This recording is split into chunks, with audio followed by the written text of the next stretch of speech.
क्या भारत और नेपाल के प्रधानमंत्रियों के बीच कोई अद्भुत संयोग है? जी हाँ है, लेकिन बहुत कम लोगों की दृष्टि इस मामले में गई कि भारत के प्रधानमंत्री नरेंद्र मोदी और नेपाल के नवनियुक्त प्रधानमंत्री बालेन्द्र शाह के बीच एक घनिष्ठ संबंध है। आखिर क्या है वो संबंध? इसी मुद्दे पर मैं बात करूंगा।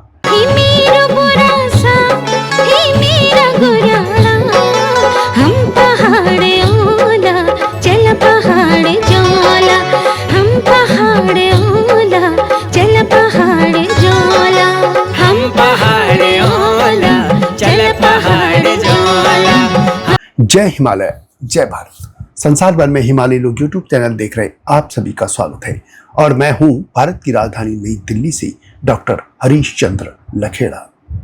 तो जी हां, भारत के प्रधानमंत्री नरेंद्र मोदी और नेपाल के प्रधानमंत्री बालेन्द्र शाह के बीच एक अद्भुत संबंध है और वो यह है कि दोनों ही तेली समाज से जुड़े हैं। इसी मुद्दे पर मैं विस्तार से बात करूंगा, लेकिन जब तक मैं आगे बढ़ूं आपसे अनुरोध है कि मेरे हिमालय लोग यूट्यूब चैनल को सब्सक्राइब अवश्य कर दीजिएगा, जिन्होंने अब तक ऐसा नहीं किया है या जो चैनल पर नए हैं।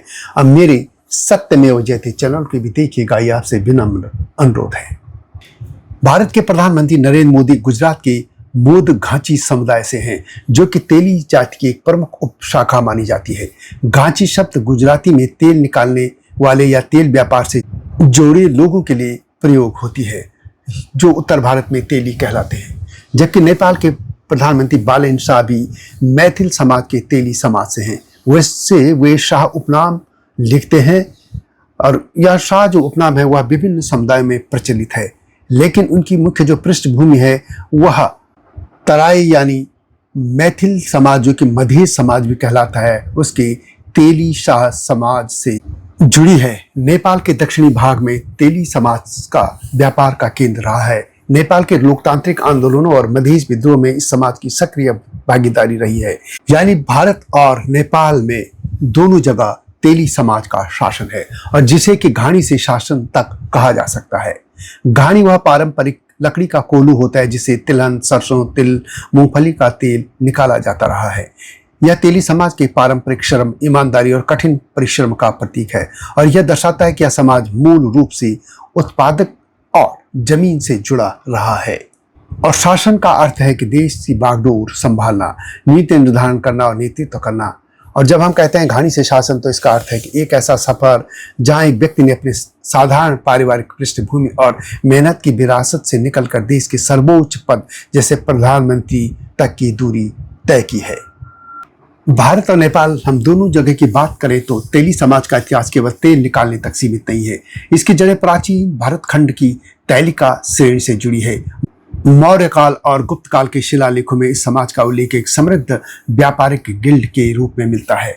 इस शब्द की उत्पत्ति संस्कृत के तैल शब्द से हुई है। यह समाज प्राचीन काल से ही उत्पादन और वितरण का काम संभालता रहा है।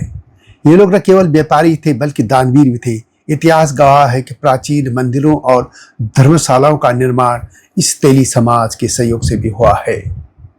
यह समाज विभिन्न राज्यों में अलग अलग नामों से पुकारा जाता है, जैसे गुजरात में घांची, राजस्थान में और मध्य प्रदेश में साहू या राठौर, बिहार व नेपाल में शाह, शाह या मोदी। नेपाल की बात करें तो वहाँ के मधेश या तराई क्षेत्र में तेली समाज सदियों से रीढ़ की हड्डी रहा है। यह मुख्य रूप से शाह या तेली कहलाता है। पौराणिक कथाओं में भी तेली समाज का उल्लेख मिलता है।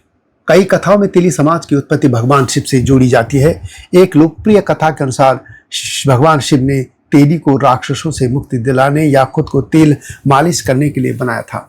एक अन्य कथा में एक व्यापारी को हाथी के नुकसान की भरपाई में भगवान शिव ने तेल निकालने का हुनर सिखाया। ये कथाएं इस समाज को वैश्य वर्ण यानी व्यापारी वर्ग से जोड़ती हैं। मध्यकाल में तेली समाज ने मंदिरों को तेल आपूर्ति करने का काम किया। वे छोटे मोटे उद्यमी थे जो बैलों की मदद से कोल्हू चलाते थे। समय बदलने के साथ ही समाज ने व्यापार, शिक्षा और राजनीति में प्रवेश किया। तेली समाज भारत या नेपाल दोनों जगह हिंदू और मुस्लिम दोनों रूपों में मौजूद है। प्रधानमंत्री नरेंद्र मोदी के समाज की बात करें तो मोद शब्द मोढेरा उत्तर गुजरात से जुड़ा है और घांची तेल निकालने वालों को कहते हैं। यह समुदाय पारंपरिक रूप से तेल व्यापार से जुड़ा था। 1999 या 2000 के आसपास इस समाज को ओबीसी सूची में शामिल किया गया था। नेपाल में तेली समाज को मधेसी व अन्य जातियों के साथ जोड़ा गया है। 2011 की जनगणना के अनुसार नेपाल में लगभग 3,70,000 तेली समाज के लोग थे। यह कुल आबादी का 1.4% है।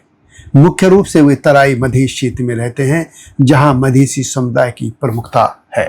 नेपाल के प्रधानमंत्री बालेन्द्र शाह 35 वर्षीय हैं, पूर्व रैपर हैं। भारत से उन्होंने इंजीनियरिंग की है। वे नेपाल की राजधानी काठमांडू के मेयर भी रहे हैं।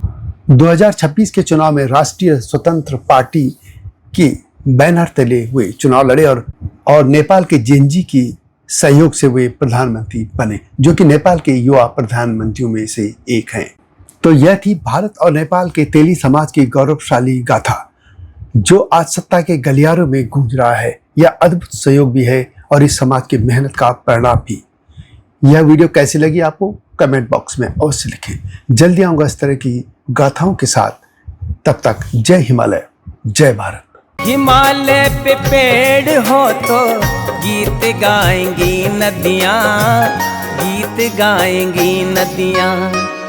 पेड़ों पे चिड़िया है तो गीत गाएंगी नदियाँ, पेड़ों पे चिड़िया है तो गीत गाएंगी नदियाँ। माँ की लोरी जैसे होते हैं नदियों के गीत।